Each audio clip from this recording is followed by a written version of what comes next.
am Bill Doherty, and I've done couples therapy for a long time, and I'm here to share a tip that I've learned with a common presentation, and let's make it a stereotypical one here. You have a heterosexual couple, the wife is coming in saying, we have problems, and the husband is saying, I don't think we have any problems, except that she thinks we have problems. Or he thinks that the problem is her. I mean, she's depressed all the time or blah, blah, blah. And so you have trouble getting leverage. You have trouble getting traction with him, with the spouse who is saying, I'm a happy camper.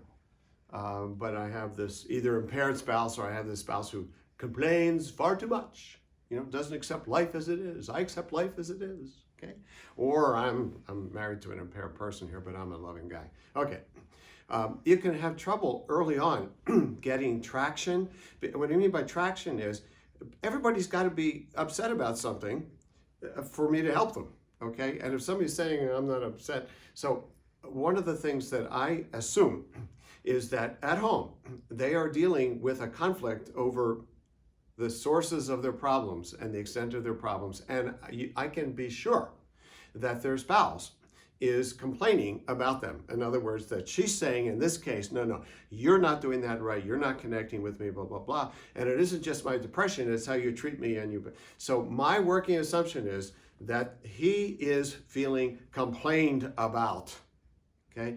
That she's his critic in chief in the household. So that's what I'm going to elicit. So that feels unfair to you, George. And so what's that like to feel like you're being kind of finger pointed at? Now I'm going to do this after I've thoroughly connected with her, okay? So that she's not feeling like I'm blaming her. But I got to get him in as somebody who has some pain in the relationship. And the arrows are probably coming at him. And that's enough for me to get started, that he's got an agenda, which would be to have more peace and fewer complaints about him and the relationship. That's enough. That's enough for me to get started. So, a little tip for the day.